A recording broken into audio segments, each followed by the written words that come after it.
আমাদের কর্ণকুহরে ঢুকায় দিছে জেহাদ মানে সন্ত্রাস, জেহাদ মানে জঙ্গি, জেহাদ মানে বোমা হামলা, জেহাদি মানে সন্ত্রাসী।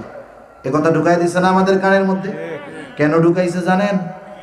যদি ভালো মতো সবার কানে জেহাদের ব্যাপারে কথা বলতে বলতে জেহাদ বিদ্বেষ বানায় দেওয়া যায়, তাহলে মুসলমানদের পতন ঘটাতে ওদের বেশি সময় লাগবে না। মনে রাখবেন, আমরা মুসলমান।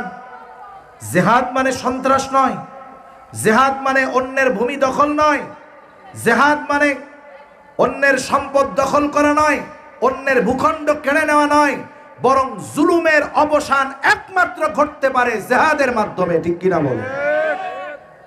যেটা গোটা দুনিয়াকে দেখিয়ে দিয়েছে আফগানিস্তান। আফগানিস্তান দেখায় দিছে যে দেখো, গোটা দুনিয়ার সব শক্তি একদিকে চলে গেছে, আর আমরা এই